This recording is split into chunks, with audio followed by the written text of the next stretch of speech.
Selamat pagi Bapak Ibu Saudara yang terkasih dalam Tuhan Yesus. Kita bersyukur kalau Tuhan masih memberikan kesempatan untuk kita boleh ada bersama-sama di tempat ini untuk memuji dan menyembah Tuhan. Saya mengundang Bapak Ibu Saudara untuk bangkit berdiri. Dan bersama-sama kita akan mengambil waktu untuk bersaat teduh.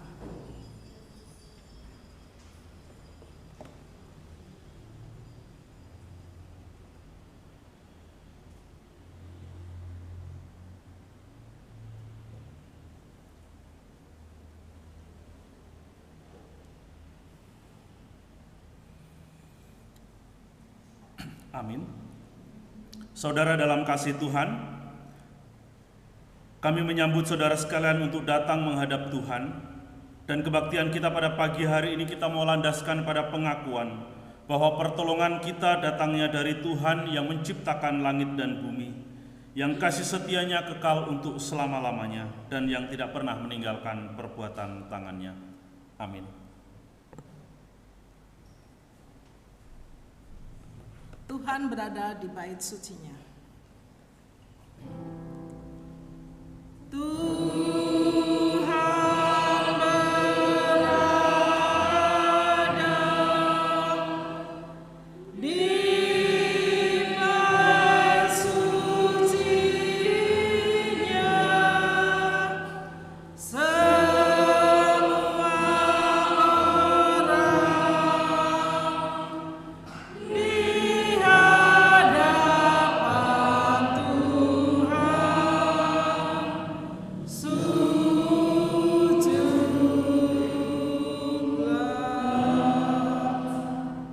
berdiam diri di hadapannya.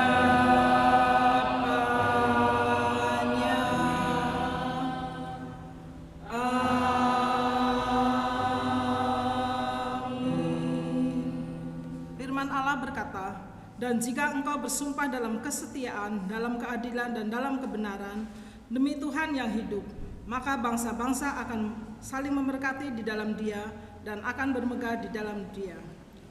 Hormat diberi. Hormat diberi bagi Bapa, Anak, dan Roh Kudus, dari mula sampai sekarang dan seterusnya.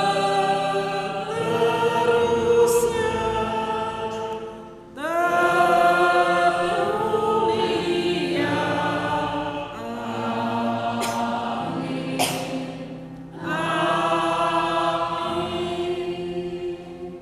Pembacaan bersama diambil dari Ibrani pasal 10 ayat yang ke-25. Kita akan baca bersama-sama. 1, 2, 3. Janganlah kita menjauhkan diri dari pertemuan-pertemuan ibadah kita, seperti dibiasakan oleh beberapa orang. Tetapi marilah kita saling menasehati dan semakin giat melakukannya menjelang hari Tuhan yang dekat. Kita akan baca sekali lagi. Janganlah kita menjauhkan diri dari pertemuan-pertemuan ibadah kita, seperti yang dibiasakan oleh beberapa orang. Tetapi marilah kita saling menasehati dan semakin giat melakukannya menjelang hari Tuhan yang dekat. Untuk meresponi pembacaan bersama ini, kita akan mengangkat satu pujian kembali dari Kasih Allah.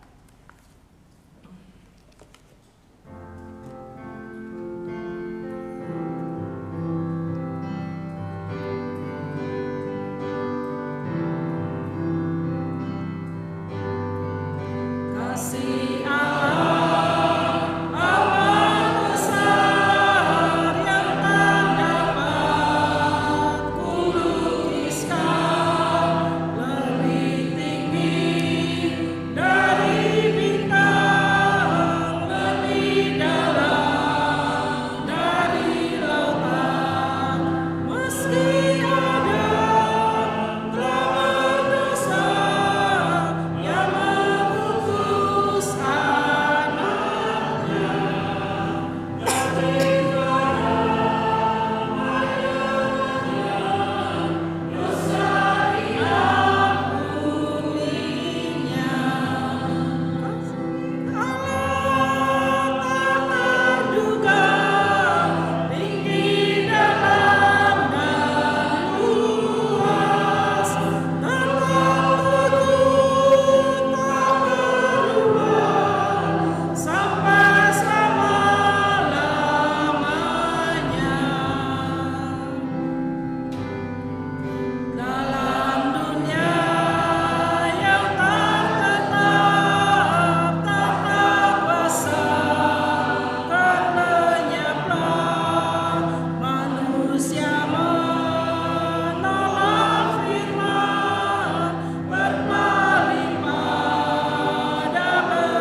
Bersama-sama kita akan memasuki doa syafaat. Dan pagi hari ini Evangelis Rita Purwanto yang akan memimpin, kami persilahkan. Kita satukan hati dalam doa. Tuhan, kembali pada pagi hari ini kami datang di hadapan-Mu dan sungguh bersyukur kepada Tuhan atas penyertaan-Mu yang tidak pernah berkesudahan atas hidup kami semua. Kalau kami boleh ada sebagaimana keberadaan kami saat ini, itu semua bukan karena kuat dan hebat kami, melainkan oleh karena kemurahan Tuhan dan cinta kasih Tuhan yang telah memelihara hidup kami, memberikan kami kekuatan dan kesehatan. Bahkan jika kami boleh bangun di pagi hari ini dan kami boleh datang ke rumah-Mu, itu semua adalah pertolongan Tuhan bagi kami semua. Oleh sebab itu kami mau serahkan setiap kami yang sudah hadir pada pagi hari ini. Selidiki hati dan pikiran kami Tuhan, dan jika sekiranya dalam hidup kami masih sering kali melakukan berbagai hal yang mendukakan hati Tuhan, lewat perkataan kami, pikiran kami, dan perbuatan kami mohon Tuhan dalam mengampuni kami, menguduskan kami, menyucikan kami, sehingga penyembahan kami, kehadiran kami di hadapan pada pagi hari ini tidak terhalang oleh berbagai dosa-dosa kami. Dan Tuhan, kami mau serahkan setiap kami ke dalam tangan-Mu, biarlah kami terus boleh mengalami kasih Tuhan melalui setiap ibadah kami yang kami boleh nikmati pada pagi hari ini, melalui setiap pujian kami, doa kami, persembahan kami, bahkan firman Tuhan yang nanti kami akan dengarkan. Kami mohon Roh Kudus Tuhan menolong kami supaya kami boleh sungguh-sungguh memberikan yang terbaik untuk Tuhan, dan kami juga rindu untuk belajar sebagian dari firman-Mu. Ya Tuhan, kami juga mau berdoa menyerahkan setiap kami anak-anak-Mu. Kami percaya Tuhan bahwa Engkau tahu setiap kami, bahkan setiap hal yang ada dalam diri kami saat ini Engkau juga tahu Tuhan, bahkan setiap beban dan pergumulan setiap kami juga kami percaya tidak ada yang tersembunyi di hadapan-Mu. Oleh sebab itu kami mohon kemurahan dan kasih Tuhan boleh menopang kami jika ada di antara kami yang mengalami berbagai masalah dalam keluarga yang kurang harmonis, masalah dalam pekerjaan, usaha atau apapun itu Tuhan, kami mohon biarlah Engkau yang menopang kami supaya dalam setiap pergumulan yang kami alami kami boleh tetap memandang kepada Allah dan menunggu pertolongan daripada Tuhan, dan percaya Engkau punya cara memberikan jalan keluar yang terbaik bagi setiap kami. Dan jika ada di antara kami yang mengalami kelemahan tubuh, kami mohon Tuhan Engkau juga sembuhkan dan pulihkan setiap kami, terlebih anak-anak-Mu yang tidak hadirkan pada pagi hari ini karena kelemahan tubuh, khususnya untuk Ibu Siti. Kami mohon Tuhan Engkau jamah sembuhkan dan pulihkan anak-Mu supaya di minggu depan boleh bersama-sama kembali dengan kami untuk beribadah kepada-Mu. Tuhan, kami juga mau menyerahkan untuk anak-anak Tuhan yang terlibat dalam pelayanan pada pagi hari ini. Kami mohon Roh Kudus Tuhan urapi mereka satu persatu supaya pelayanan mereka sungguh dapat berkenan di hadapan-Mu, dan melalui pelayanan mereka ibadah kami boleh berjalan dengan baik. Tuhan, kami juga berdoa untuk persiapan Natal dan juga persiapan ulang tahun gereja pusat yang sudah semakin dekat. Kami berdoa biarlah semua boleh berjalan di dalam anugerah Tuhan. Kau berkati setiap panitia, setiap acara, kegiatan apapun yang sudah mereka bicarakan, mereka sudah putuskan, sudah dirapatkan. Kami berdoa biarlah tangan Tuhan yang turut bekerja supaya apapun yang kami lakukan itu semua sungguh-sungguh untuk Tuhan. Bapak, kami juga berdoa menyerahkan untuk bangsa dan negara kami, khususnya untuk pemilu yang sudah semakin dekat. Kami berdoa Tuhan Engkau berkati bangsa kami, khususnya untuk keamanan. Engkau berkati TNI dan Polri agar mereka tetap boleh bekerja dengan baik untuk menjaga keamanan bangsa kami. Dan kami berdoa biarlah Engkau yang memberikan pemimpin yang baik bagi setiap kami ya Tuhan. Terima kasih Bapa, dan sekali lagi kami mau serahkan ibadah kami pada pagi hari ini ke dalam tangan-Mu. Kami percaya Tuhan yang pimpin dari awal ke tengah hingga selesai. Di dalam nama Tuhan Yesus Kristus kami sudah berdoa. Amin. Terima kasih, kita masih tetap berdiri. Bersama-sama kita akan membaca sebagian firman Tuhan yang akan kita dengarkan bersama-sama. Kita akan membacanya dari 1 Yohanes pasal 1 ayat 1 sampai dengan 4. 1 Yohanes 1 pasal 1 Yohanes 1 ayat 1 sampai dengan 4. Kita akan baca bersama-sama. Apa yang telah ada sejak semula, yang telah kami dengar, yang telah kami lihat dengan mata kami, yang telah kami saksikan, dan yang telah kami raba dengan tangan kami tentang firman hidup, itulah yang kami tuliskan kepada kamu. Hidup itu telah dinyatakan, dan kami telah dan sekarang kami bersaksi dan memberitakan kepada kamu tentang hidup kekal yang ada bersama-sama dengan Bapa dan yang telah dinyatakan kepada kami. Apa yang telah kami lihat dan yang telah kami dengar, kami beritakan pada kamu juga, supaya kamu pun beroleh persekutuan dengan kami, dan persekutuan kami adalah persekutuan dengan Bapa, dengan anaknya Yesus Kristus. Dan semuanya ini kami tuliskan kepada kamu, supaya sukacita kami menjadi sempurna. Ya, terima kasih. Sekian bacaan firman Tuhan. Hari ini kita masih diberikan kesempatan yang terbaik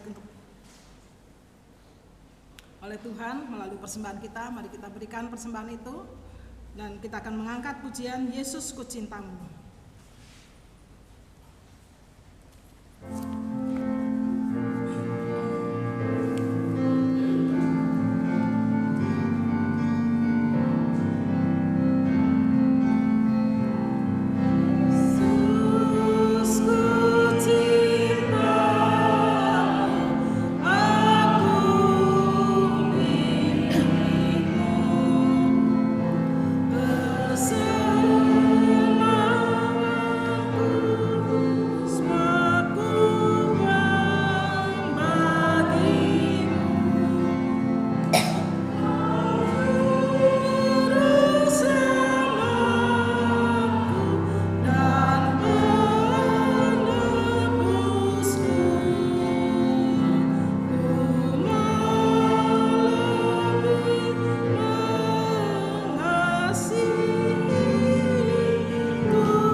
Kita akan masuk dalam doa syukur, dan pagi hari ini Ibu Indra yang akan memimpin. Kami persilahkan.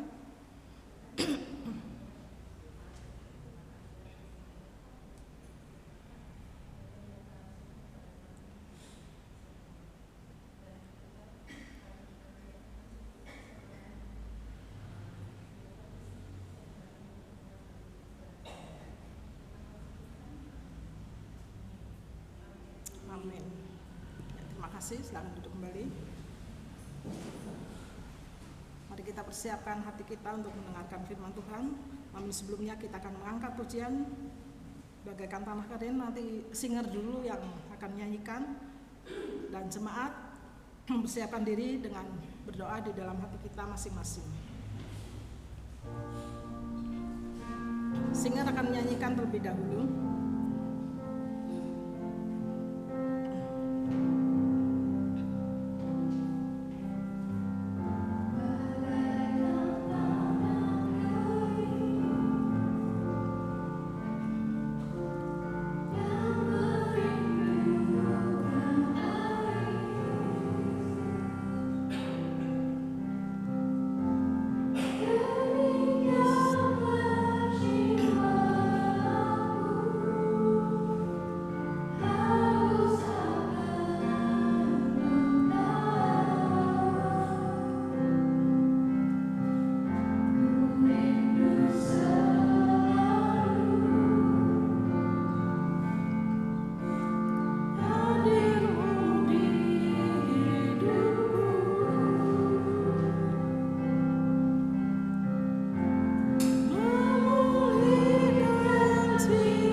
Mari kita berdoa.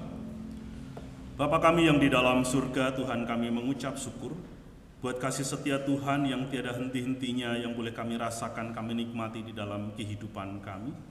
Itu terbukti Tuhan ketika kami boleh hadir bersama-sama dalam ibadah pagi hari ini, di mana kami boleh menyatakan rasa syukur kami Tuhan, pujian kami kepadamu, karena Engkau adalah Allah yang baik di dalam kehidupan kami, Allah yang senantiasa memberkati kehidupan kami dan mencukupkan akan segala sesuatu yang kami butuhkan. Terima kasih Bapa untuk kasih dan anugerah-Mu. Bahkan juga Engkau telah memanggil kami Tuhan untuk menjadi orang-orang yang percaya kepadamu, yang menerima akan perjanjian kehidupan yang kekal itu di dalam iman kepada Yesus Kristus. Kami bersyukur Tuhan pada pagi hari ini kami boleh kembali membaca kebenaran firman Tuhan yang sebentar lagi kami akan merenungkannya. Mohon Kau menerangi hati dan pikiran kami Tuhan, kiranya Roh Kudus-Mu yang berbicara di dalam hati kami untuk memeteraikan kebenaran firman-Mu, supaya kebenaran firman yang kami baca dan akan kami renungkan tidak sia-sia, tetapi boleh menjadi kekuatan di dalam kehidupan kami, bahwa di tengah-tengah dunia ini Engkau memberikan firman kepada kami Tuhan. Engkau memberikan firman yang hidup di dalam hidup setiap kami, supaya kami boleh hidup seturut dengan kebenaran firman-Mu itu ya Bapa. Terima kasih Bapa, urapi hamba-Mu, pakai hamba-Mu yang penuh dengan kelemahan dan keterbatasan ini. Urapi, pakai bibir mulutnya Tuhan, hati dan pikiran yang Engkau kuasai, supaya setiap perkataan yang keluar dari bibir mulutnya semua bersumber daripada Engkau. Terima kasih Bapa, di dalam nama Tuhan Yesus kami berdoa dan bersyukur. Amin. Shalom Bapak Ibu yang dikasihi oleh Tuhan. Kita bersyukur pada pagi hari ini kita boleh kembali untuk merenungkan akan kebenaran firman Tuhan. Dan kita masuk ke dalam minggu kedua di bulan Oktober. Dan kita akan bersama-sama belajar tentang sola scriptura, yaitu hanya Alkitab. Dan kita sudah membaca tadi dari 1 Yohanes pasal 1 ayat 1 sampai 4. Saya memberikan tema hidup dalam kasih dan kebenaran. Bapak Ibu yang dikasihi oleh Tuhan, kenapa saya mengambil tema ini untuk perikop 1 Yohanes pasal 1 ayat 1 sampai 4? Karena di dalam kehidupan kita sebagai orang-orang Kristen, kita boleh sungguh-sungguh merasakan kasih Allah itu di dalam kehidupan kita. Bahwa Tuhan Yesus telah datang ke dalam dunia ini untuk menyerahkan dirinya, menebus saudara dan saya. Itu adalah bentuk ataupun wujud bukti daripada kasih Allah di dalam hidup saudara dan saya, sehingga kita sebagai manusia yang berdosa memiliki pengharapan akan kehidupan yang kekal tersebut. Kemudian apa yang Allah kerjakan, Allah yang lakukan bukan hanya sekedar itu, bukan hanya sekedar menyelamatkan kita dan memberikan jaminan kehidupan yang kekal, tetapi Tuhan juga memberikan firman yang hidup, yaitu Yesus Kristus, Allah yang telah menjadi manusia. Kemudian Allah juga memberikan firman-Nya, yaitu Alkitab. Alkitab itu adalah firman Allah. Inilah yang menjadi sumber pengajaran, inilah yang menjadi pegangan di dalam kehidupan kita, supaya kita memiliki jalan hidup yang benar, jalan hidup yang sesuai dengan apa yang Tuhan kehendaki di dalam hidup setiap kita di tengah-tengah dunia ini. Karena suka nggak suka, rela nggak rela, setuju nggak setuju, bahwa ternyata di tengah-tengah dunia yang sekarang ini, yang namanya ajaran sesat, pengajaran-pengajaran yang tidak sesuai dengan kebenaran firman Tuhan, itu sangat banyak sekali. Ada orang yang mengatakan bahwa semua agama itu sama. Secara pengertian iya, agama sama, karena A itu artinya tidak, gama itu kacau. Jadi orang yang beragama itu artinya hidupnya seharusnya tidak kacau, ya. Agama A, tidak, gama itu kacau. Jadi orang yang hidupnya beragama seharusnya hidupnya itu tidak kacau. Tetapi realitanya bahwa kehidupan di dalam dunia ini ada begitu banyak kekacauan, sekalipun manusia itu sudah beragama. Sekalipun manusia menyatakan aku beragama A atau beragama B ataupun beragama C, tetapi realitanya kehidupannya masih dipenuhi dengan kejahatan yang begitu rupa, sehingga boleh kita katakan atau kita bisa melihat, menilainya bahwa kehidupan orang tersebut kacau. Ya, salah satu contoh, bukan bermaksud menghakimi. Di Surabaya beberapa hari lalu viral, ada seorang anak, ya, anggota dewan yang membunuh pacarnya dengan cara yang sangat keji. Dilindes pakai mobilnya di parkiran. Kacau kan? Ya, itu salah satu contoh gitu kan. Kalau orang beragama apakah seperti itu? Seharusnya tidak. Nah, oleh sebab itu, kenapa tema ini saya sampaikan? Ataupun kenapa tema ini saya angkat? Karena ini sesuai dengan apa yang menjadi tujuan daripada penulis surat 1 Yohanes pasal 1 ini. Penulis surat 1 Yohanes adalah Yohanes sendiri yang adalah murid Kristus. Nah, kenapa Yohanes menulis surat ini? Karena keadaan kekristenan pada waktu itu sedang mengalami tekanan. Bapak Ibu yang dikasihi oleh Tuhan, tekanan adanya pengajaran-pengajaran yang tidak sesuai dengan kebenaran firman Tuhan, yang pada waktu itu disebut sebagai gnostik. Ini adalah pengajaran yang didasarkan kepada pengetahuan, intelektualitas. Pengetahuan itu menjadi sesuatu yang sangat penting, sehingga pengetahuan itulah jadi segala sesuatu yang tidak sesuai dengan nalar dan logika itu nggak benar. Nah, artinya apa? Dari gnostik itu mengajarkan bahwa Yesus itu tidak datang sebagai manusia yang sejati. Jadi gnostik itu mengajarin seperti itu, bahwa Yesus menyatakan dirinya bahwa Yesus itu datang bukan sebagai manusia yang sejati, melainkan hanya secara rohani. Tubuh yang dimiliki Yesus itu seakan-akan memang berwujud, tetapi sebenarnya tidak demikian. Itu yang diajarkan oleh orang-orang penganut gnostik. Nah, sehingga dari ajaran itulah kemungkinan banyak orang-orang Kristen, jemaat-jemaat Tuhan yang mulai kebimbangan. Benar nggak sih Yesus itu datang? Benar nggak sih Yesus itu yang diceritakan ataupun Yesus yang diberitakan itu hanya bayang saja? Nah, oleh sebab itu tujuan yang utama daripada surat Yohanes ini adalah untuk memberikan pemahaman. Ya, tujuan yang pertama yaitu untuk memberikan pemahaman yang benar, dengan menyatakan bahwa Yesus datang sebagai manusia di dalam daging. Kita semua punya daging ya, kita semua punya darah. Artinya Yohanes mau mengatakan bahwa Yesus datang sebagai manusia. Yesus datang dalam kondisi sama seperti kita, bisa merasakan kesusahan kita, bisa merasakan penderitaan kita, bisa merasakan apa yang kita alami ataupun yang dirasakan oleh manusia pada umumnya. Nah, sehingga tujuan yang kedua untuk menolong orang Kristen di dalam membedakan manakah pengajar-pengajar yang benar, artinya tidak palsu, yaitu dengan melihat dari etika hidup mereka, dari pengajaran mereka tentang Yesus Kristus dan juga tentang kasih-Nya kepada sesama.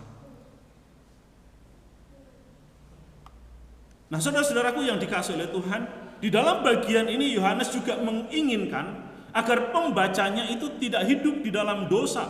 Di dalam pasal 2 nanti kalau kita membaca bagian-bagian selanjutnya, dan supaya mereka yang percaya kepada Anak Allah dan tahu bahwa mereka memiliki kehidupan yang kekal. Itulah yang menjadi jaminan, itulah yang menjadi sukacita, itulah yang menjadi pengharapan di dalam kehidupan anak-anak Tuhan, di dalam kehidupan orang-orang yang percaya kepada Yesus, supaya mereka tidak asal-asalan menerima pengajaran-pengajaran yang sesat. Karena pengajar-pengajar sesat itu di dalam bagian ini sudah disebutkan di dalam pasal 2 ayat 18-19 yang disebut sebagai antikristus, yaitu mereka yang dulunya adalah pemimpin gereja, tetapi sekarang mereka menyangkal Yesus yang hadir dalam tubuh manusiawinya. Nah, jadi pengajar-pengajar sesat yang ada pada waktu itu bukan orang sembarangan, tetapi dari orang-orang dalam sendiri yang pemikirannya mulai berubah karena pengaruh daripada ajaran gnostik tadi. Nah, oleh sebab itu saudaraku yang dikasihi oleh Tuhan, di dalam bagian ini, bagian yang kita baca, Yohanes mengingatkan supaya mereka itu memiliki persekutuan dengan Allah dan Yesus Kristus. Dia menunjukkan bahwa persekutuan yang sejati dengan Allah itu berarti dari sisi Kristus orang Kristen itu harus menerima penebusan dan juga pembelaan Yesus Kristus karena Dia adalah pembela kita. Dan dari sisi manusia bahwa kita sebagai orang yang percaya kepada Kristus, kita harus meneladani Yesus Kristus di dalam kekudusannya, di dalam ketaatannya, di dalam kemurniannya, dan juga kita harus hidup di dalam iman dan kasih. Di mana iman dan kasih itu harus saudara dan saya wujud nyatakan, bukan hanya sekedar teori, bukan hanya sekedar aku tahu mana yang benar, mana yang salah, tetapi kita tidak menghidupi kebenaran itu. Dan inilah kesaksian yang dengan di mana pembacanya itu boleh memiliki kehidupan yang kekal. Jaminan itu harus terus-menerus dihidupi. Keselamatan yang Tuhan anugerahkan di dalam hidup saudara dan saya, yang sudah kita imani itu harus terus-menerus kita hidupkan, supaya kehidupan saudara dan saya bisa menjadi saksi bahwa kita adalah orang-orang yang percaya, yang hidup di dalam kebenaran. Dan wujud kasih kita kepada Allah adalah dengan melakukan kebenaran firman Tuhan, memberitakan firman Tuhan, memiliki kesaksian hidup yang benar dimanapun kita berada. Nah, saudara-saudaraku yang dikasih oleh Tuhan, kita akan melihat pembacaan ataupun perikop yang kita lihat tadi, yang kita baca tadi. Di dalam ayat 1 dikatakan, apa yang telah ada sejak semula, yang telah kami dengar, yang telah kami lihat dengan mata kami, yang telah kami saksikan, dan yang telah kami raba dengan tangan kami tentang firman hidup, itulah yang kami tuliskan kepadamu. Nah, jadi saudara, di dalam ayat 1 pembacaan kita, Yohanes langsung mengatakan, siapakah Yesus Kristus itu? Dia adalah firman yang hidup. Ya, Yesus Kristus adalah firman yang hidup. Yohanes menyatakan bahwa firman hidup ini adalah pokok dari apa yang akan dibicarakan kemudian di dalam suratnya ini, di dalam 1 Yohanes ini. Siapakah firman hidup?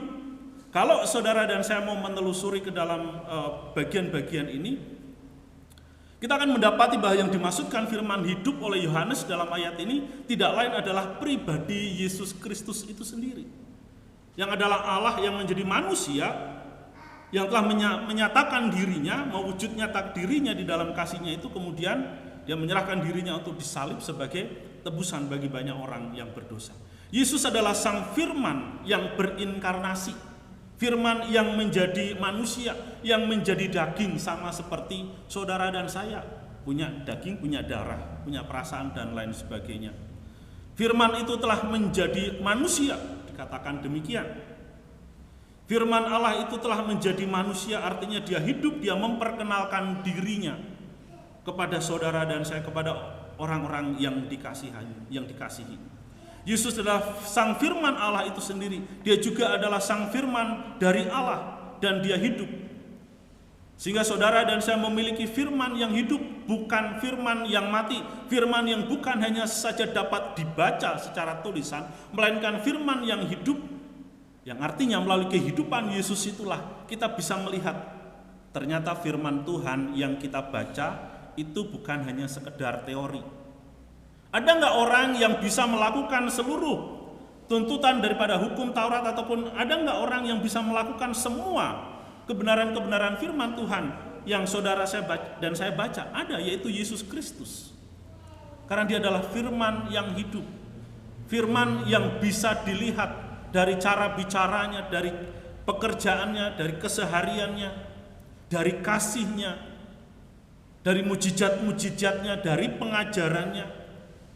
Firman itu begitu hidup melalui kehidupan Yesus Kristus. Jadi saudara-saudaraku yang dikasihi oleh Tuhan, ketika kita membaca, kita mengerti kebenaran firman itu, di mana firman itu yang seharusnya menuntun kehidupan kita, kita sudah punya contoh dan teladan. Dan seringkali saya katakan, kalau saudara-saudara mau jadi orang Kristen yang sejati, jangan mencontoh hamba Tuhanmu, karena dia adalah manusia biasa yang punya kelemahan dan keterbatasan. Bisa salah. Siapa yang harus kita teladani di dalam kehidupan kekristenan kita? Tidak lain dan tidak bukan adalah Yesus Kristus sendiri. Dialah contoh dan teladan kita. Sehingga ketika kita hidup sebagai orang Kristen, kita mengarahkan pandangan mata rohani kita, mata iman kita itu kepada Kristus. Aku mau hidup seperti Kristus. Yaitu dia sungguh-sungguh secara total, dia hidup di dalam ketaatan dan kesetiaan melakukan akan kebenaran firman Tuhan. Dan dikatakan di dalam Yohanes itu tersebut, apa yang telah ada sejak semula, ini menunjukkan keberadaan akan Yesus Kristus, di mana Yohanes menyatakan sang firman itu telah ada sejak semula. Kata yang dipakai di dalam bagian ini adalah kata semula. Kata ini menunjuk kepada keberadaan dari yang telah ada, bahkan sejak kekekalan. Nah, dengan demikian Yohanes mau menunjukkan kepada saudara dan saya bahwa keberadaan Sang Firman itu telah ada sejak kekekalan. Ia melampaui zaman, sebelum dan sesudah zaman. Dan dikatakan yang telah kami dengar, yang telah kami lihat dengan mata kami, yang telah kami saksikan, dan yang telah kami raba dengan tangan kami. Itulah yang kami tuliskan kepada kamu. Jadi saudara, bagian ayat yang pertama ini Yohanes benar-benar mau mengcounter, mau menyerang ataupun mau mempertahankan iman Kristen tentang siapa Yesus Kristus dari ajaran Gnostik tadi. Karena Gnostik kan mengajarkan bahwa Yesus itu bukan manusia, dia hanyalah bayang-bayang begitu ya. Nah, tetapi Yohanes memberikan satu kesaksian. Dia sebagai murid Kristus, dia mengalami perjumpaan secara pribadi dengan Yesus, dia hidup bersama-sama dengan Yesus, dia bisa menyentuhnya, bisa memegangnya, bisa mendengarkan suaranya. Nah, jadi jemaat ingatkan, kalian harus hati-hati dan waspada dengan ajaran dari orang-orang yang tidak menyaksikan Yesus secara langsung, tetapi justru yang mengajarkan sesuatu yang berbeda, yang salah. Nah, sehingga Yohanes menuliskan bagian ini, bahwa Yesus Kristus itu adalah orang yang suaranya kami dengarkan secara langsung, orang yang kami lihat secara langsung, orang yang kami saksikan secara langsung, orang yang bisa kami pegang, dikatakan kami raba dengan tangan kami, yang kami tuliskan, yaitu firman yang menjadi manusia itu nyata. Ia berhubungan dengan manusia, dan bagian ini Yohanes mau menyatakan bahwa itu sesuatu yang sangat jelas, bahwa firman itu dia dengar, dia lihat, dia saksikan dan diraba. Jadi ia benar-benar hidup sebagai manusia. Dan Gnostik menolak kenyataan bahwa Yesus itu sungguh-sungguh menjadi manusia dalam wujud daging. Bagi mereka, bagi orang-orang Gnostik ini, Yesus hanya seolah-olah berdaging. Tetapi dengan apa yang disaksikan oleh Yohanes di dalam bagian ini, jelas sekali bahwa dia adalah seorang saksi mata. Artinya kesaksiannya itu lebih dapat dipercaya. Karena apa yang dituliskan oleh Yohanes tentang Yesus Kristus itu bukan berdasarkan asumsi ataupun dugaan begitu ya. Yohanes secara telak membuktikan bahwa paham Gnostik itu salah. Apa yang ditulis oleh Yohanes dan dibaca oleh jemaat bukanlah sebuah karangan imajiner, atau itu adalah sebuah fakta. Jadi Bapak Ibu yang dikasih oleh Tuhan, tadi saya katakan bahwa kita harus hati-hati dan waspada dengan adanya berbagai macam ajaran yang ada di tengah-tengah dunia ini. Jangan sampai dalam kehidupan kita sebagai orang Kristen yang sudah punya Alkitab, tetapi juga kita percaya dengan apa yang diajarkan oleh ajaran lain tentang Kristus. Itu yang berbahaya. Nah, oleh sebab itu supaya tidak terjadi kerancuan ataupun untuk mengurangi apa yang namanya serangan-serangan dari orang lain ataupun orang-orang yang tidak percaya bahwa Alkitab ini adalah firman Tuhan. Kalender kita tahun depan itu sudah tidak ada hari kenaikan Isa Al-Masih, tetapi hari kenaikan Yesus Kristus. Tidak ada lagi hari kematian Isa Al-Masih, tetapi hari kematian Yesus Kristus.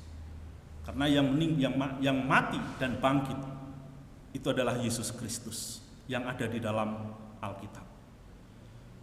Jadi tegas saudara bahwa kita punya Tuhan, bahwa Yesus memang telah datang ke dalam dunia ini.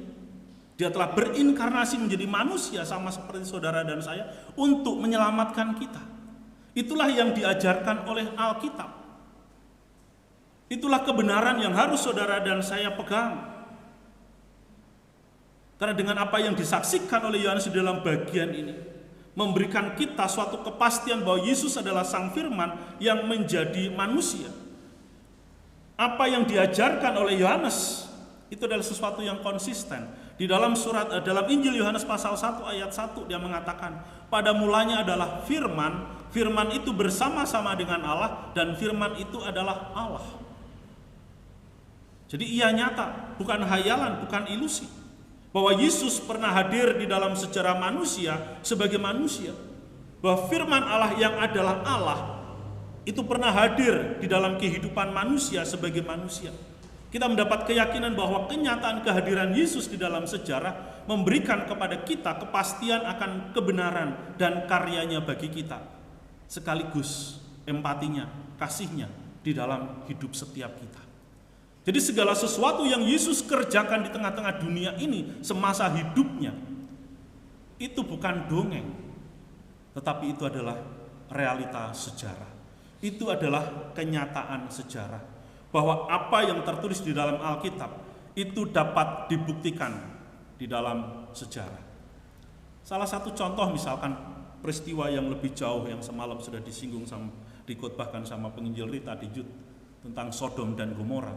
Bagaimana istri Lot ketika mereka diperintahkan untuk melarikan diri dari kota Sodom itu, malaikat Tuhan sudah berpesan, jangan sekali-kali noleh ke belakang.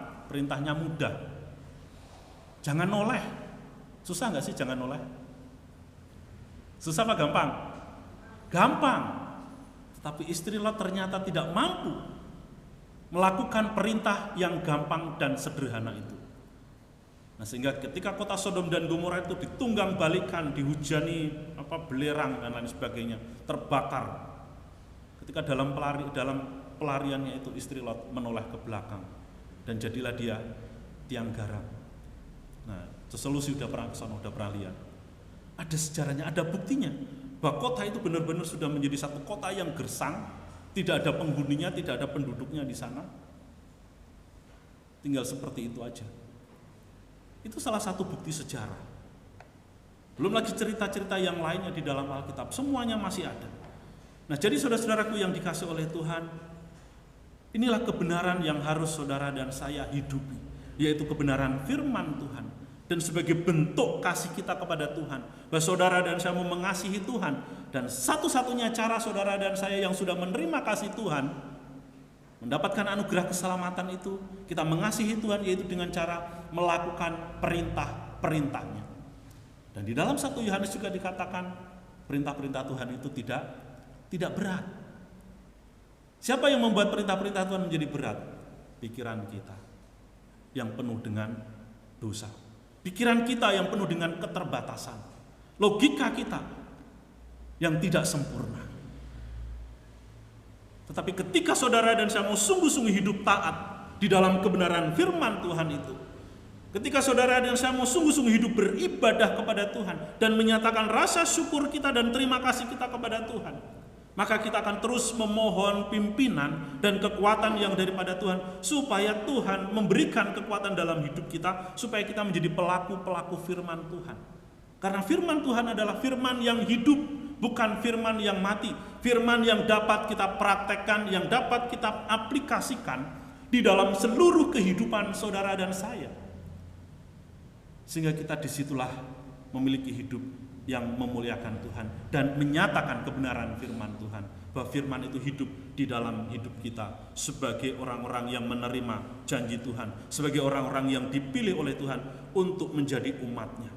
Kemudian saudara, di dalam ayat yang kedua dikatakan hidup itu telah dinyatakan dan kami telah melihatnya, dan sekarang kami bersaksi dan memberitakan kepada kamu tentang hidup kekal yang ada bersama-sama dengan Bapa dan yang telah dinyatakan kepada kami.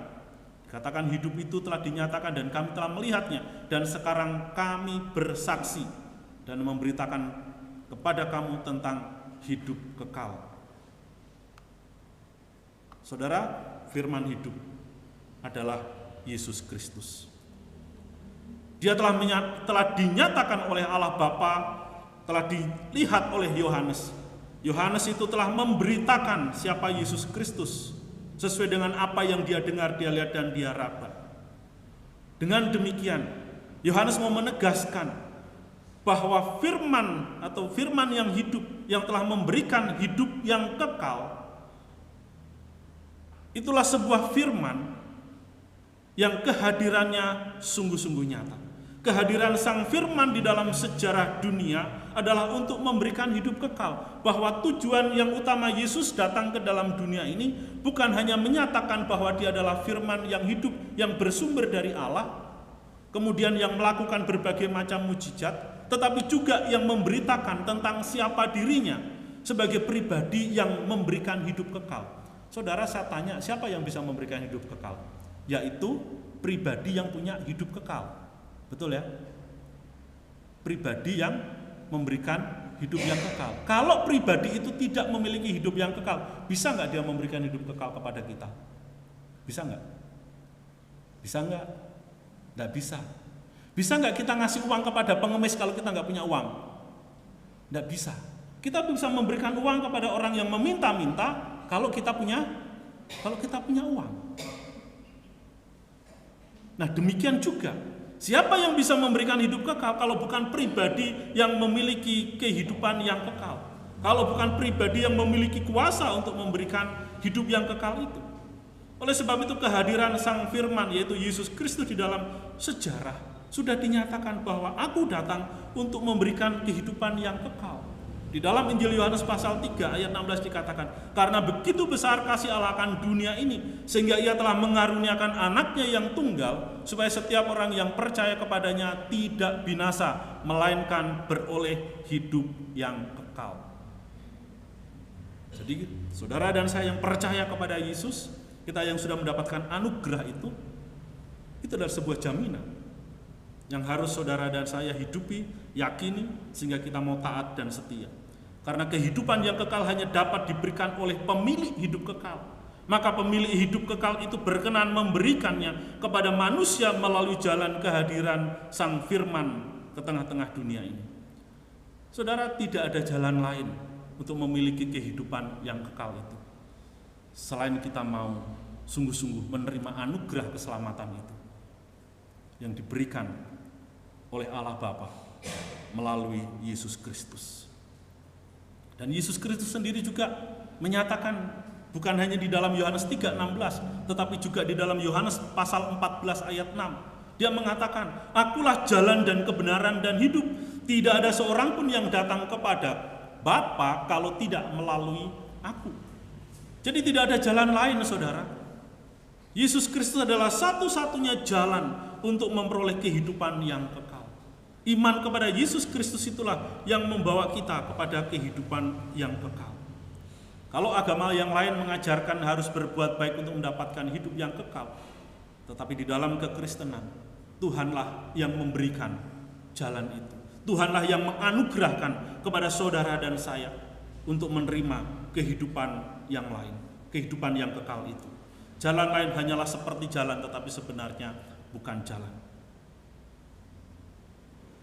Hanya di dalam Yesus, Sang Firman yang hidup, ada hidup kekal. Ia telah memberikan firman-Nya menjadi jalan bagi kehidupan yang kekal itu. Jadi saudara, tadi saya katakan bahwa firman Tuhan, inilah jalan yang harus kita tempuh. Dengan membaca firman Tuhan, merenungkan firman Tuhan, saudara dan saya mohon kepada Tuhan, berdoa kepada Tuhan, supaya kita memiliki kemampuan, hikmat akal budi untuk hidup sesuai dengan kebenaran firman Tuhan. Karena kehidupan yang kekal itu adalah Yesus sendiri. Jalan dan kebenaran itu ada di dalam Yesus Kristus yang adalah firman itu. Maka ia memberikan dirinya untuk menjadi teladan di dalam hidup saudara dan saya. Nah, sekarang saudara, di dalam kehidupan kita sebagai manusia yang berdosa, ketika kita sudah menerima anugerah itu, maka kita memiliki pengharapan. Manusia memiliki hidup yang kekal. Hidup yang kekal inilah yang tidak boleh dalam tanda kutip kita nikmati sendiri. Ada satu tanggung jawab di dalam kehidupan orang percaya, dalam hidup orang Kristen yang sudah menerima hidup yang kekal tadi, untuk memberitakan firman Tuhan, untuk menceritakan siapa Yesus di dalam hidup saudara dan saya. Siapakah Yesus yang adalah jalan kebenaran dan hidup itu yang kita imani kepada orang lain, supaya orang lain mendengar tentang siapa Yesus Kristus yang adalah satu-satunya jalan menuju kepada kehidupan yang kekal tersebut. Ini menjadi tanggung jawab saudara dan saya. Itulah sebabnya kenapa Yesus mati, bangkit, lalu naik ke surga. Karena ia mau saudara dan saya menjadi pemberita-pemberita Injil di tengah-tengah dunia ini, supaya saudara dan saya melakukan amanat agung Tuhan Yesus Kristus. Ceritakanlah siapa Yesus Kristus itu kepada saudara-saudara dari saudara-saudara, ya. Kepada orang-orang yang belum mengenalnya, yang belum percaya. Ceritakan tentang kasih Tuhan di dalam hidup saudara, pengalaman pribadi saudara. ketika mengalami perjumpaan dengan Yesus Kristus. Ceritakan pertobatan saudara kepada orang lain supaya orang juga mengenal siapa Yesus. Bahwa hidup saudara dan saya sekarang adalah kehidupan orang yang sudah bertobat, di mana kita mau hidup untuk Tuhan. Sama seperti Yohanes, dia mendapatkan anugerah keselamatan, dia mengenal siapa Yesus, tetapi itu tidak untuk dirinya sendiri. Dia juga menyaksikan kepada orang lain. Dia juga menuliskan surat-suratnya supaya setiap orang yang membacanya itu dapat mengenal siapa Yesus Kristus. Pengalaman itu penting saudara, pengalaman iman bersama dengan Tuhan itu penting untuk kita ceritakan di dalam kehidupan kita. Karena dengan menceritakan artinya kita memahami, kita mengerti apa yang kita percaya, kita mengerti apa yang kita pelajari. Bahwa dengan mempelajari firman Tuhan, kita menerima anugerah itu, kita menjadi orang-orang yang menjadi pelaku firman Tuhan, sehingga melalui kehidupan saudara dan saya, Yesus itu dikenal. Saudara, kemudian di dalam ayat yang ketiga, di situ juga dikatakan apa yang telah kami lihat dan yang telah kami dengar itu kami beritakan kepada kamu, supaya kamu pun beroleh persekutuan dengan kami, dan persekutuan kami adalah persekutuan dengan Bapa dan dengan anaknya Yesus Kristus.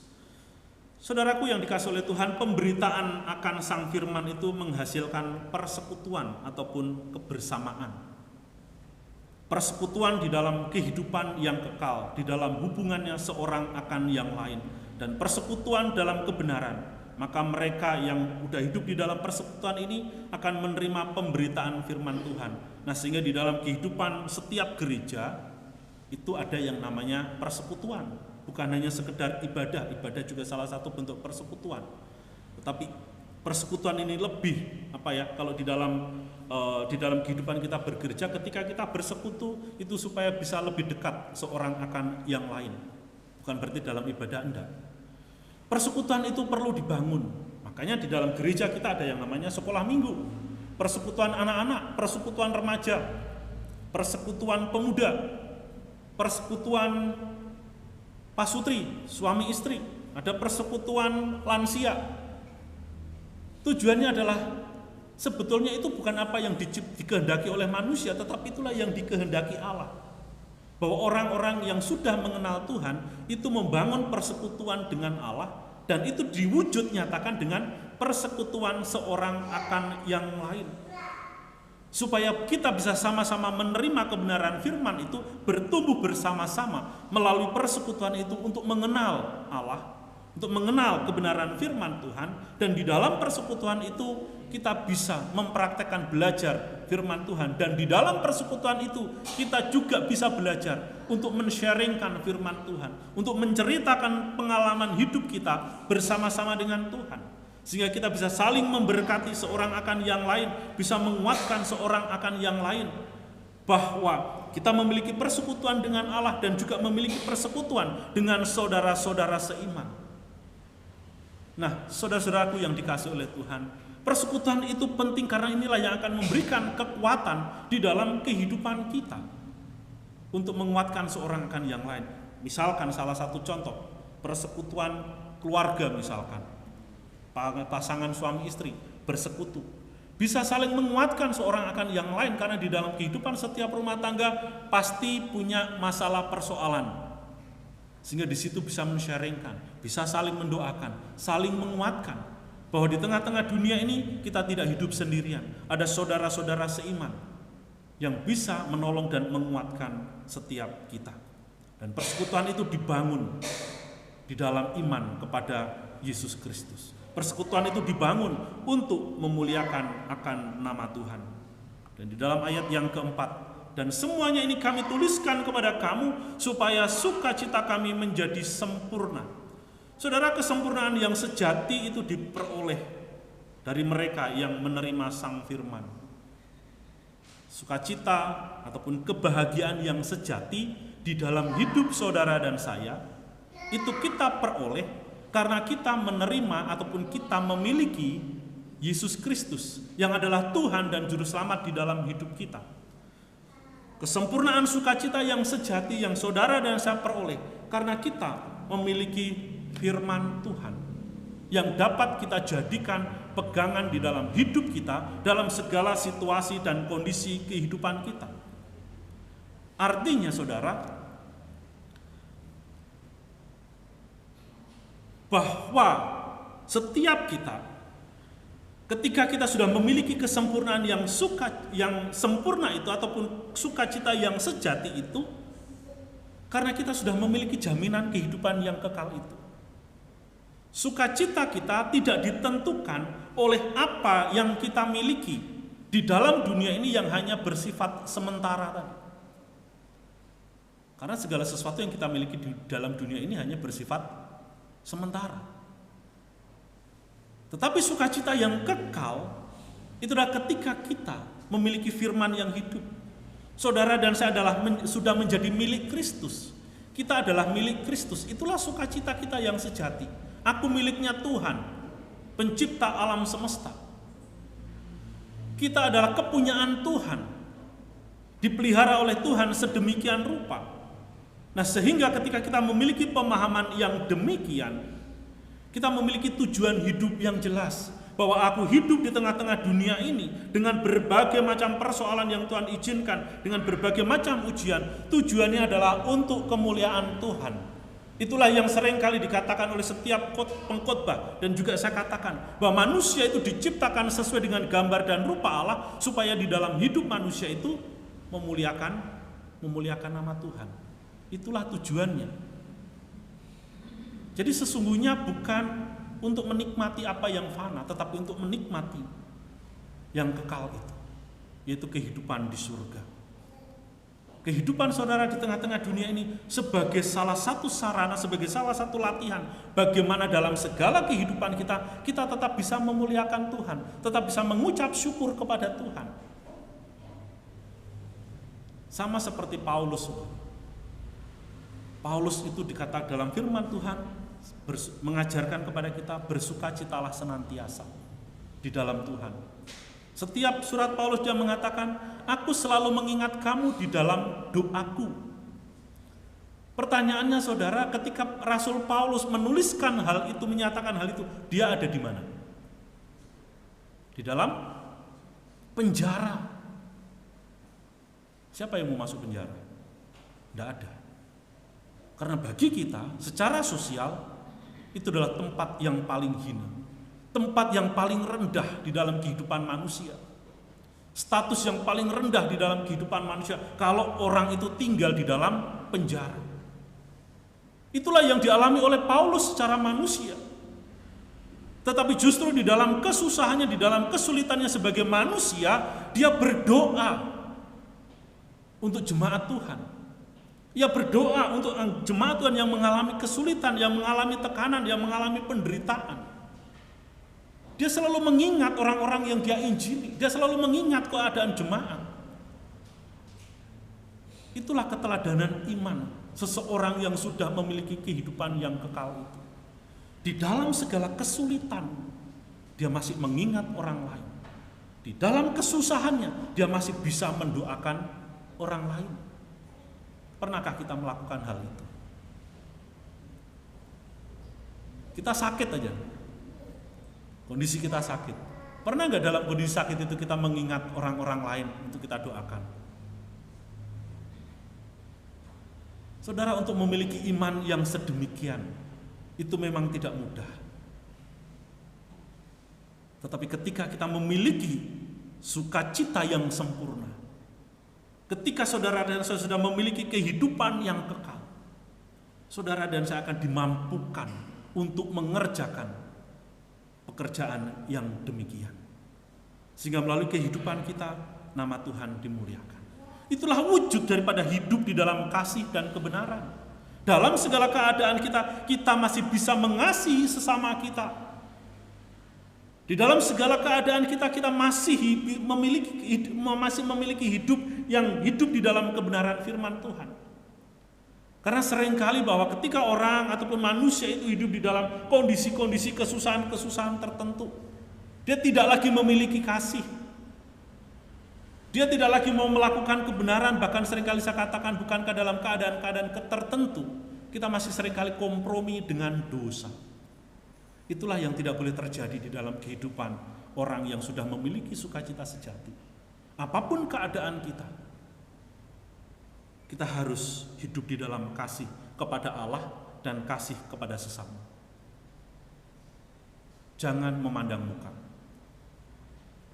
Demikian juga dalam segala keadaan kita, kesulitan apapun, tantangan apapun yang saudara dan saya alami, jangan pernah meninggalkan kebenaran.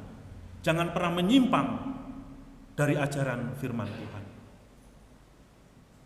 Itulah yang harus saudara dan saya lakukan sebagai orang yang sudah menerima jaminan kehidupan yang kekal tadi. Bahwa kita memiliki tugas dan tanggung jawab yang mulia, yaitu hidup di dalam kasih dan kebenaran firman Tuhan. Kiranya Tuhan memberkati. Amin. Mari kita berdoa. Bapa kami yang di dalam surga, kami mengucap syukur Tuhan, Engkau sudah mengajarkan kami tentang kebenaran firman-Mu di dalam hidup setiap kami. Oleh sebab itu Tuhan, kiranya Engkau menolong kami, membimbing kami Tuhan, supaya di dalam kehidupan kami sebagai anak-anak-Mu, sebagai umat Tuhan, kami mau meneladani Yesus Kristus di dalam kehidupan ini Tuhan. Di dalam segala keadaan kami, kondisi situasi hidup kami Tuhan, ajar kami Bapa, supaya kami tetap memiliki kasih kepadamu dan juga kepada sesama. Demikian juga dalam segala keadaan kami Tuhan, kami tidak meninggalkan kebenaran firman-Mu, kami tidak mengingkari kebenaran firman-Mu, tetapi justru sebaliknya. Dalam segala keadaan kami Tuhan, ajar kami, bimbing kami mau sungguh-sungguh berpegang kepada kebenaran firman-Mu. Terima kasih Bapa. Kiranya Kau memberkati kehidupan setiap kami anak-anak-Mu dalam seluruh hidup kami, bahkan juga dalam pergumulan kami. Kiranya Engkau menolong dan memberikan kekuatan dan jalan keluar dari setiap kami Bapa. Terima kasih Tuhan, inilah doa kami. Di dalam nama Tuhan Yesus kami berdoa dan bersyukur. Amin. Terima kasih, waktu saya kembalikan kepada Bu Eni. Tuhan Yesus memberkati Bapak Ibu sekalian.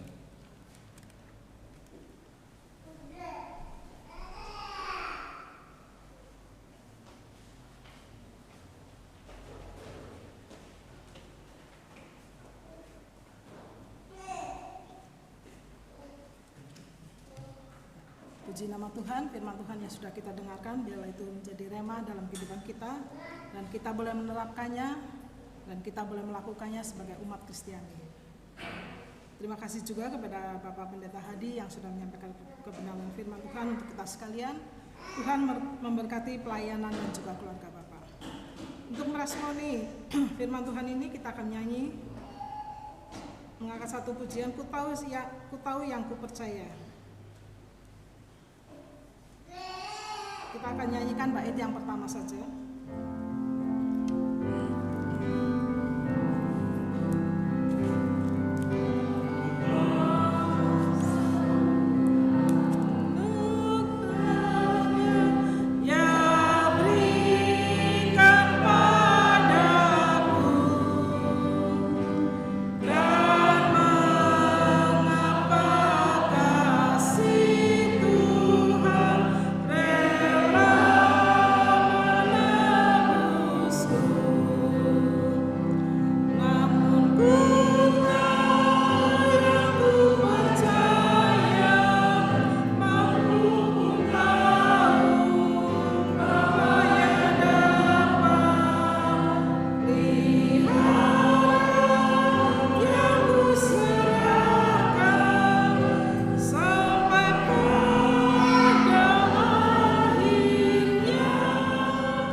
Bersama-sama kita akan mengakui iman percaya kita melalui pengakuan iman rasuli. Kita akan baca bersama-sama. Aku percaya kepada Allah, Bapa yang Maha Kuasa, Khalik langit dan bumi, dan kepada Yesus Kristus, Anak yang tunggal Tuhan kita, yang dikandung dari Roh Kudus, lahir dari anak darah Maria, yang menderita sengsara di bawah pemerintahan Pontius Pilatus, disalibkan, mati dan dikuburkan, turun dalam kerajaan maut, pada hari yang ketiga bangkit pula dari antara orang mati, duduk di sebelah kanan Allah, Bapa yang Maha Kuasa, dan dari sana Ia akan datang untuk menghakimi orang yang hidup dan yang mati. Aku percaya kepada Roh Kudus, gereja yang kudus dan am, persekutuan orang kudus, pengampunan dosa, kebangkitan tubuh, dan hidup yang kekal. Amin. Bersama-sama kita akan kembalikan hormat dan pujian kita kepada Allah Bapa di surga. Kita akan menyanyi doksologi. Setelah itu Bapak Pendeta Hadi akan menyampaikan doa berkat. Puji Allah sumber berkat, puji Dia hai ciptaannya, puji Dia hai segenap malaikat, puji Bapa Putra dan Roh.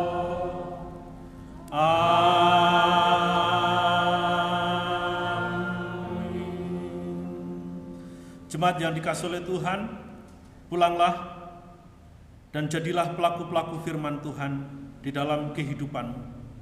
Arahkanlah hatimu kepada Tuhan dan terimalah berkat-Nya.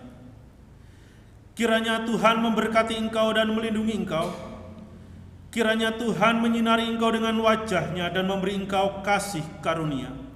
Kiranya Tuhan menghadapkan wajah-Nya kepadamu dan memberi engkau damai sejahtera dari sekarang sampai selama-lamanya. Amin.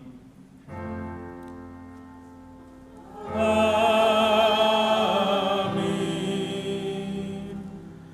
Amin.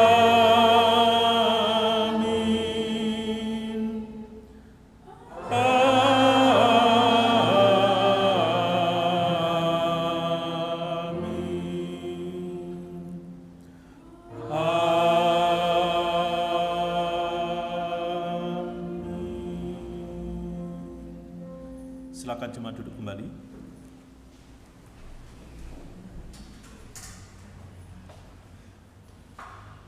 Saya akan membacakan warta untuk minggu depan, Minggu tanggal 15 Oktober. Liturgisnya Saudari Leni, Ibu Leni ya sekarang. Doa syafaat solusi, doa syukur Saudari Aprilia, lalu LCD Saudara Evan, pemusiknya Saudari Siska. Persekutuan Youth setiap hari Sabtu pukul 18, lalu ibadah sekolah minggu setiap hari Minggu jam 9, kebaktian doa setiap hari Rabu jam 6 sore. Lalu pelayanan konseling pastoral setiap hari Kamis jam 9 sampai jam 12 akan dilayani oleh Bapak Pendeta Hadi dan Evangelis Rita. Persekutuan Bahtera setiap Jumat pertama dan yang ketiga jam 7 malam. Lalu yang selanjutnya kita sudah memikirkan dan untuk persembahan. Jadi nanti mulai bulan November kita akan persembahannya seperti sebelum COVID. Jadi kantong persembahan diedarkan, jemaat tetap duduk.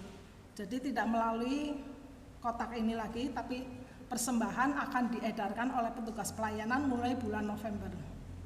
Jadi sekali persembahan langsung 2, jadi sekali jalan saja. Tetap seperti itu. Nanti kita akan mulai bulan November, bulan depan. Dan tidak memakai amplop lagi. Jadi kita langsung masukkan uang ke kantong persembahan yang akan diedarkan oleh petugas pelayanan. Lalu ibadah gabungan dan perayaan HUT Gereja Karunia Pusat yang ke-58 akan dilaksanakan pada tanggal 29 Oktober 2023, akan dilaksanakan jam 8.30 via Zoom kita ya. Lalu yang Karunia Got Talent itu sampai dengan saat ini sudah ada 16 video yang masuk ke panitia HUT Gereja Pusat. Mungkin masih terbuka ya Bu? Sampai nanti jam 12 malam. Oh, hari ini masih terbuka, mungkin ada anggota jemaat yang akan membuat video, nanti bisa dibantu di gereja untuk perekamannya. Hari ini jam 12 malam kita akan menutupnya. Jadi mungkin masih ada yang mau mengikuti Karunia Got Talent. Sekian warta gereja, kita akan mengakhiri ibadah kita. Kita akan menyanyikan lagu Emmanuel sambil berjabat tangan.